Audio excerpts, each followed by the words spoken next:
Busted. Huh? What are you doing? Giving Buddy my job now? Sure am.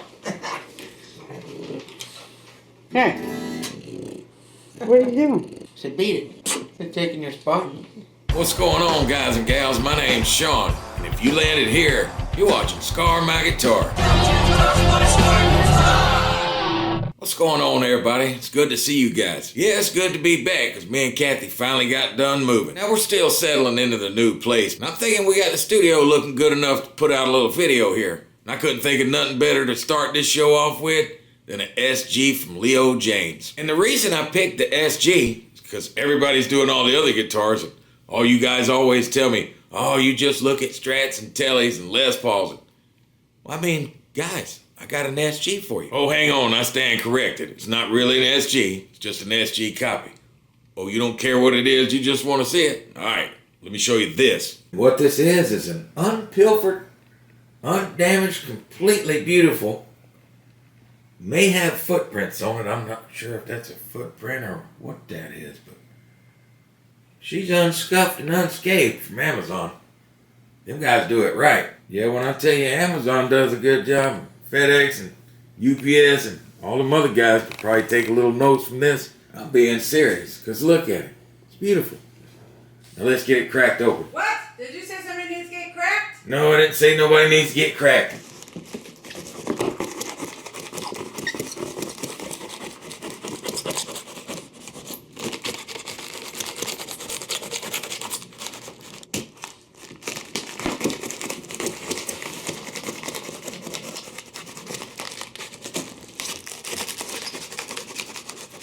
See what's in this box now. Styrofoam, it's always good. And it's black. This guy's worse for wear, huh? Buddy, what are you doing down there? Bro, why are you trying to tear up my carpet down there? Huh? What are you doing, bro? What are you doing right now? Being a good boy. Let's get it out of here. Looks like we got the standard cord and an Allen wrench for the truss rod. No unnecessary junk, huh? No unnecessary crap. You know, we do headstock first. Just because we're in a new place don't mean we don't keep with tradition. That's a very nice little something something. Now, you can say whatever you like, but for me, I just love the shape of an SG or SG style guitar. Being Angus Young's one of my favorites. That looks like some rosewood there, boys. Nice trapezoids. I do like the headstock. They brought it in a little so it's not fanned out so hard. But man, this thing looks pretty, don't it? Black on black gives me a heart attack. Yeah, I like the silver and black, man. I like the gold and black too, but it's a bolt-on.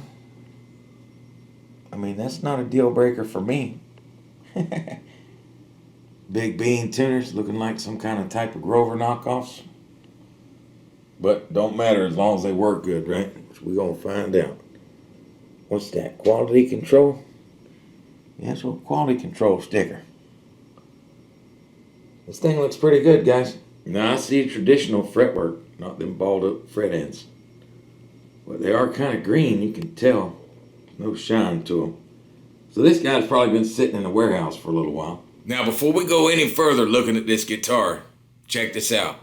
If this was 1986, when I was 15 or whatever, and I got this guitar, and it looked like that, I would be running down the street, screaming and yelling because I'd be so happy. Man, what am I talking about? I'm 54 and I got tons of guitars and I still want to run down the street. Look at that thing. I mean, we're living in the golden age of guitars right now.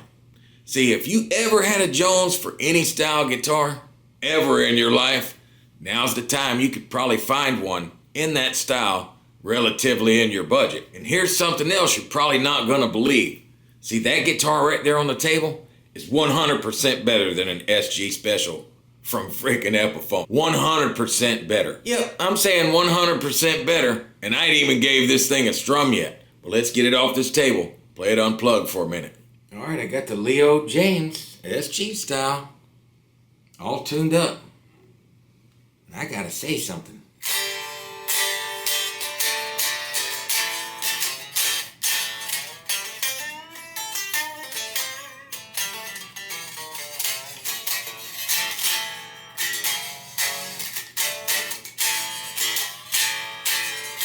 Super low action out of the box.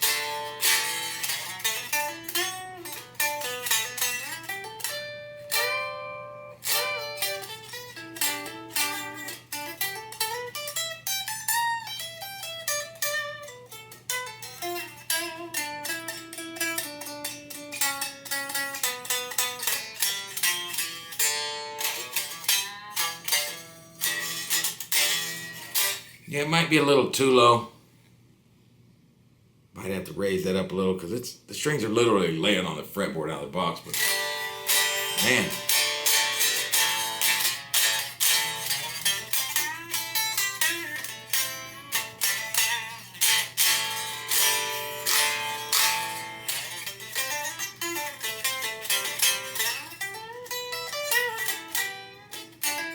sure is fun to play. Man, we off to a good start because that thing's nice and loud. It's not really buzzing or nothing. Seems like it's going to be an easy work here, but I can't wait to hear it plugged in. First of all, we got to figure out if it needs anything. It's not just going to tell it itself. That's no flip-flapping. Let's make it happen. All right, let's get these old strings off of here. You know I ain't going to make you watch it, though. Oh, just like old times. Just like old times. Let's see what this tailpiece is. Not too loose. No markings. And the bridge itself. Now that guy's kind of nice and tight there, ain't it? Look at that. No markings on this guy too. Let's take a little peek at these pickups. What do you say?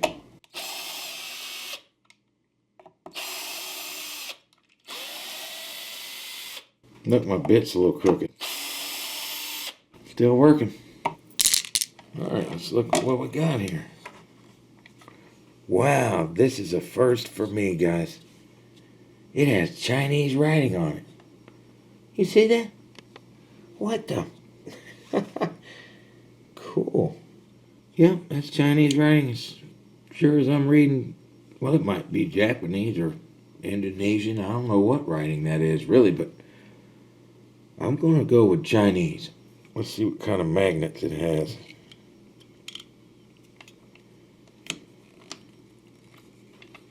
It's going to be a ceramic, fellas.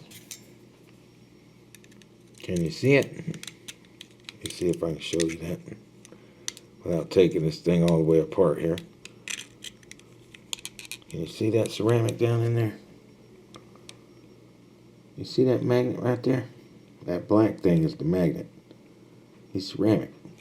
Now I wonder if this one's got the old Chinese writing on it. Hot dang, it does. And this one says 50 on it. Now you're going to crack this one open. I'm almost absolutely certain it's going to be ceramic too. Let's look under this pickguard.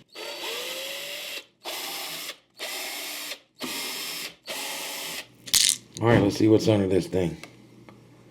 Well, I'm looking for sawdust like you see when you open up a Gibson, but ain't too much. A little bit. I'm thinking we probably don't need this on here. Let's see what we got under this control cavity.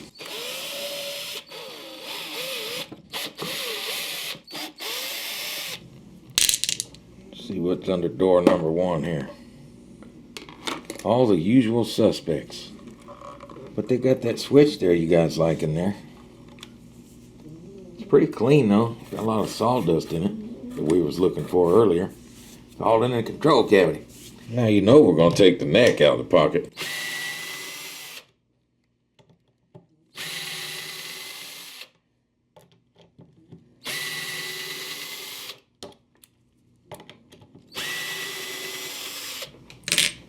Is there a hole? Tell me now. Boudreaux's definitely snoring. But is there a hole here? Very little one. That's a very little neck plate too, ain't it? How tiny that thing is. Let's see if the neck... Yeah. Oh, we got a shim. He's been shimmed. Lots of debris. Clean that out of there. Yeah, we'll get that one out of there.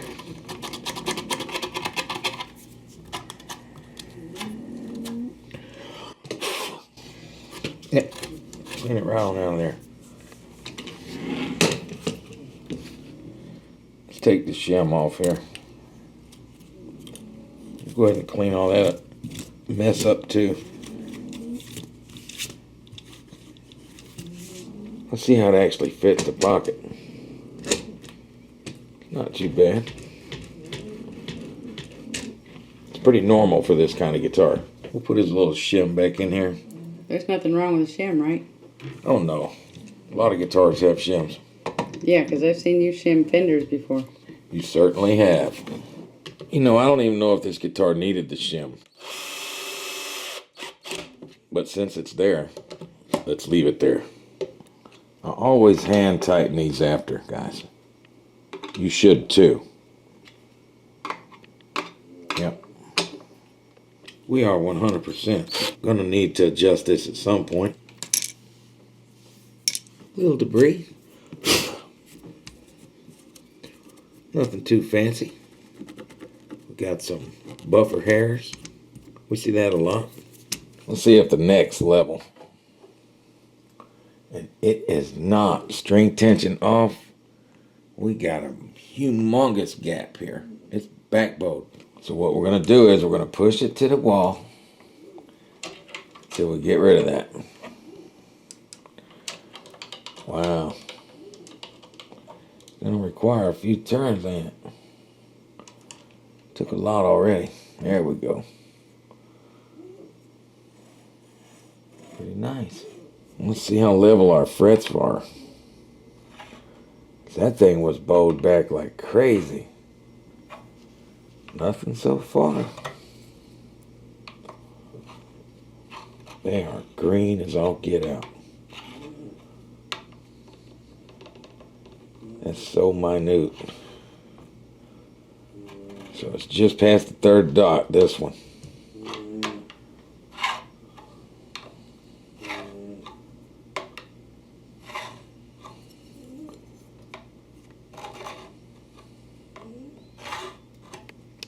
It's so easy to check the whole fret like this. You see guys doing this. You guys are boneheads.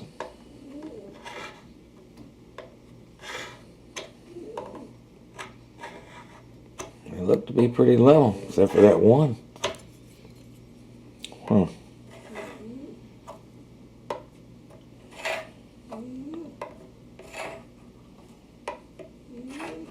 So this one right here, I believe is the one that we, and it's pretty good. It's enough to want to do something about. Now I hear a lot of you guys say, whenever you're doing just one fret, you always end up getting it down here. You'll get a rock down here or something because you go a little too far. I'm going to give you a little secret here. Just go a little bit at a time. You don't have to sit here and scrub it to death. I already got the middle done. See that? Just that little bit, but it's still rocking right here. Right there.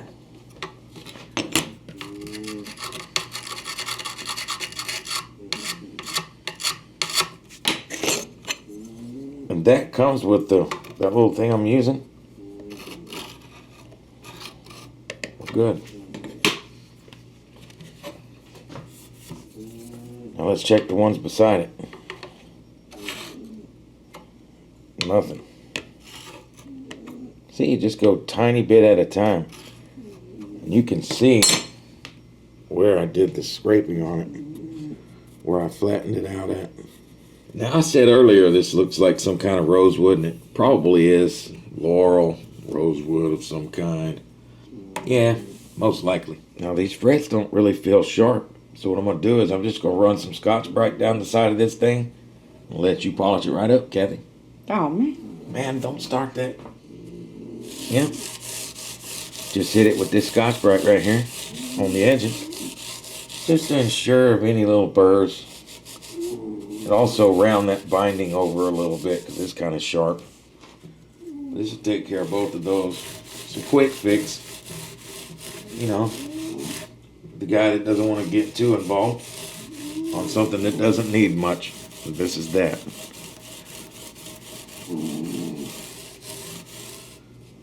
We'll go ahead and clean the nut up while we're here. This thing will do it beautifully. You see that?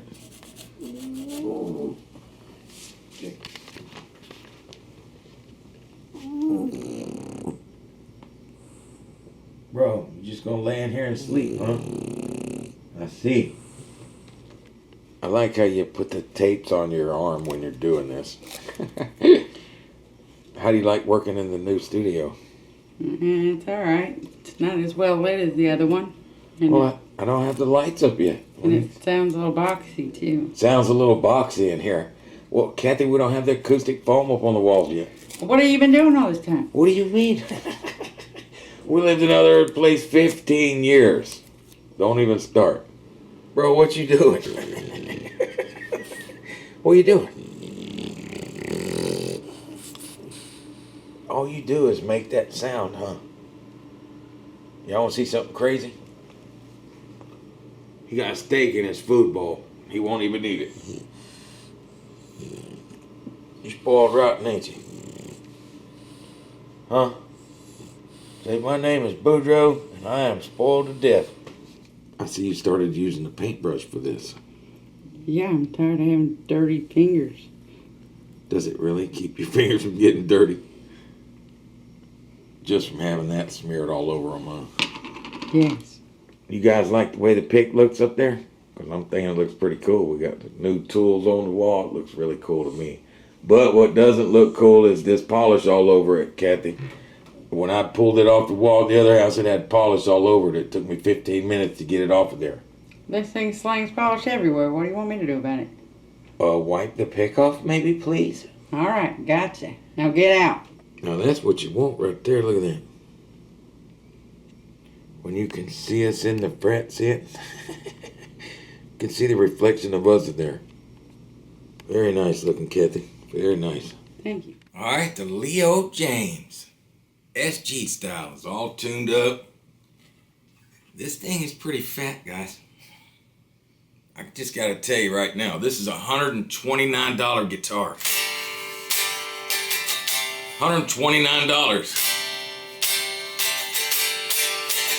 Where was this guitar when I was a kid?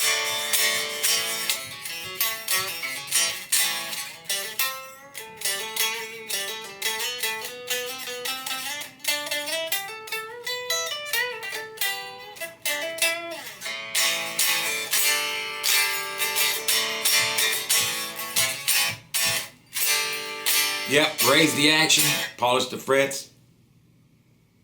Let's turn it up.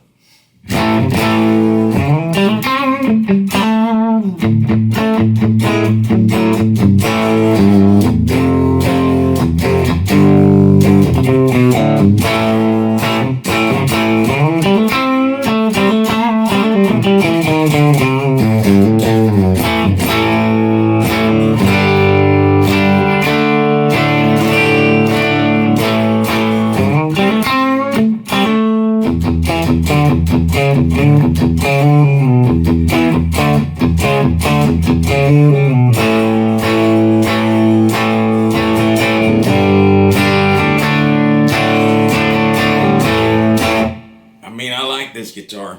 I'm not even kidding you. Yep, I like this guitar. And it is definitely killing the Epiphone SG Special. Doesn't have those little cap tuners on it. You know, the ones with the little cap on the back. You gotta put 2 screws in. Yeah, that trash. Not on here. Trapezoid inlays. Binding on the neck. This thing's killer. Alright, let's put it in the middle.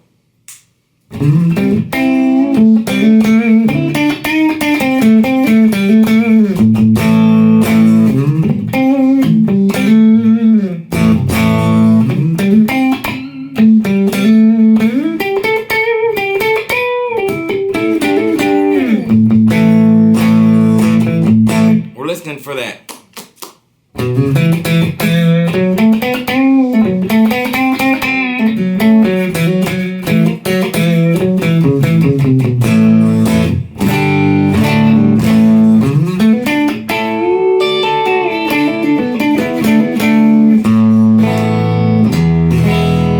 Stays in tune pretty good too. Let's try the neck. Yes,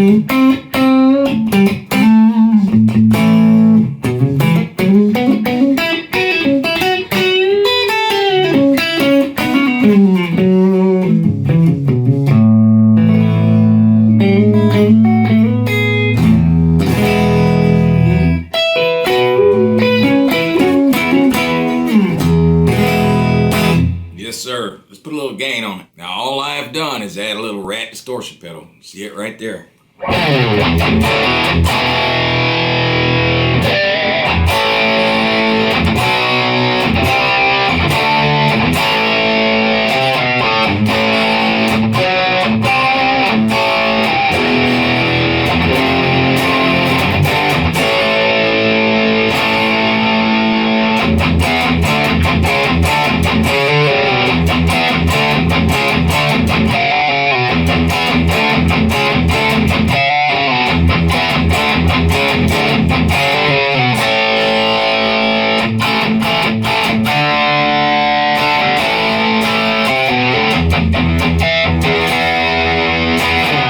This is the part of the video where I'm supposed to tell you all the good and the bad.